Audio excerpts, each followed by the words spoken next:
तो चलिए रिया और उस शैतानी आईने की कहानी के आखिरी और सबसे डरावने अध्याय में चलते हैं। एक ऐसी दुनिया जहां हर अक्स एक धोखा है और हर साया एक बहुत बड़ा खतरा।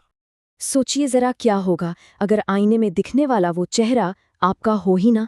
पूरी कहानी इसी एक खौफनाक सवाल पर टिकी है। और अब यही सवाल रिया की जिंदगी की सबसे भयानक हकीकत बन चुका है।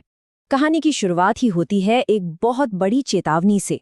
शीशे में कैद असली आकर्ष रिया को देखकर चीख उठता है, तुम यहाँ क्यों आई? वो शैतान अब तुम्हारी पहचान लेकर दुनिया में तबाही मचाएगा। और बस यहीं से पता चल जाता है कि खतरा कितना बड़ा है। तो चलिए अब उस भयानक नई हकीकत में और गहराई से उतरते हैं, जिसमें रिया अब पूरी तरह फंस चुकी है। यहाँ पर ना मामला बहुत पेचीदा है। दो दुनियाएं हैं और दोनों के बीच का फर्क रोंगटे खड़े कर देने वाला है। एक तरफ है हमारी असली दुनिया, जिंदगी से भरपूर, पर अब वो शैतान के लिए खेल का मैदान बन चुकी है। और दूसरी तरफ है मौत का एक वीरान मंजर, आईने की दुनिया। और ये कोई मामूली कैद नहीं है, बिल्कुल नहीं। ये एक ऐसी जगह है, सोचिए, जहां आसमान राख के रंग का है, सब कुछ उल्टा और धुंधला दिखाई दे रहा है। और सबसे डरावनी बात, रिया उन हजारों मरी हुई आत्माओं से घिरी हुई है जिनकी हड्डियां कभी उस हवेली में मिली थीं। एक तरफ रिया उस भयानक दुनिया में कैद है, तो दूसरी तरफ हमारी दुनिया में शैतान अपना खेल शुरू कर चुका है। चलिए देखते हैं कि रिया की गैर मौजूदगी में वो क्या कर रहा है। तो शैतान का पहला काम क्या है? रिया की पहचान को पूरी तरह से मिटाकर उसे अपना बना लेना। और इसके लिए वो आकाश का शरीर पहनकर सीधा रिया के घर पहुंच जाता है। उसका इरादा साफ है, अब से वो ही रिया है। और वो एक अजीब सी रस्म शुरू करता है। रिया के घर में जितने भी आईने काली चादरों से ढके थे, वो एक एक करके सबको हटा देता है। और फिर हर आईने में घूरकर वो रिया के चेहरे को अपने नए चेहरे के तौर पर पक्का करता है, ताकि इंसानी दुनिया पर उसकी पकड़ और मजबूत हो जाए। लेकिन इतनी चालाकी के बावजूद उस शैतान से एक बहुत बड़ी चूक हो जाती है। वो एक छोटी सी मगर बहुत जरूरी चीज को नजरअंदाज कर देता है। वो सुरक्षा ताबीज, वही ताबीज जो अब रिया के वापसी की अकेली उम्मीद है। तो अब सवाल ये है कि रिया क्या करेगी? अपनी उस कांच की कैद के अंदर से वो कैसे पलटवार करेगी? चलिए देखते हैं।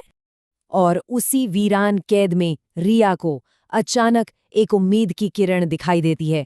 उससे ये एहसास होता है कि वो तावीज वो सिर्फ एक गहना नहीं है, बल्कि इस पूरे शैतानी खेल को पलटने की चाबी है। वही उसका सबसे बड़ा हथियार है। और यहाँ रिया की हिम्मत और सूझबूझ देखने लायक है। वाकई वो एक हताश लेकिन बहुत सोचा समझा प्लान बनाती है। सबसे पहले वो डायरी वाला प्राचीन चिन्ह अपने ही खून से आईने के अंदरूनी दीवार पर बनाती है।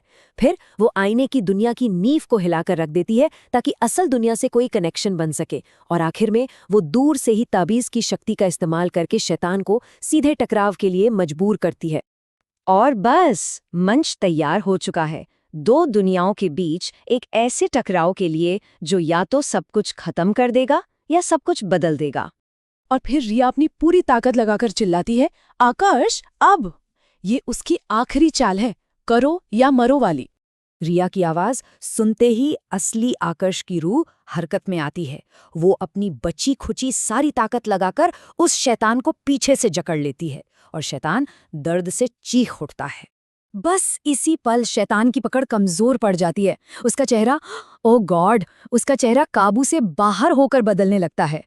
एक पल रिया, अगले ही पल आकर्ष, और फिर उसका असली भयानक साए वाला रूप। और ठीक उसी वक्त जैसे ही रिया की रूह का कनेक्शन उस तावीज से जुड़ता है, तावीज से नीली रोशनी का एक ऐसा जोरदार धमाका होता है जो सब कुछ अंधा कर देता है। उस भयानक धमाके और तबाही के बाद एक अजीब सी शांति छा जाती है। लेकिन क्या ये खौफ का अंत है या फिर तूफान से पहले की शांति? जब रिया की आंखें खुलती हैं तो वो वापस आ चुकी है। वो अपनी कार के बाहर जमीन पर लेटी हुई है, अपने असली शरीर में। एक पल के लिए तो उसे यकीन ही नहीं होता कि सब खत्म हो गया है। सब कुछ शांत है, हवेली की आग बुझ चुकी है, शैतान का कोई नामो निशान नहीं है, और आकर्ष की रूह भी जा चुकी है। मतलब पहली नज़र में तो ऐसा ही लगता है कि रिया ने इस बुरे सपने को हमेशा के लिए हरा दिया है। पर क्या वो वाकई में अकेली थी? कहानी का असली ट्विस्ट तो अभी बाकी है। वो राहत की सांस जल्द ही एक नए अनजाने डर में बदलने वाली है। जब रिया खुद को देखने के लिए अपने फोन की स्क्रीन ऑन करती है तो जो वो देखती है उससे उसके होश उड़ जाते हैं। उसका अपना अक्स, उसकी परछाई रिया के साथ मुस्कुरा नहीं रही थी, वो रो रही थी और उसकी आंखों में एक हल्की सी छोटी सी लाल चमक थी। तो सवाल ये है कि क्या रिया सच में वापस आई है या फिर उस आईने का शैतान अब भी इसके साथ है।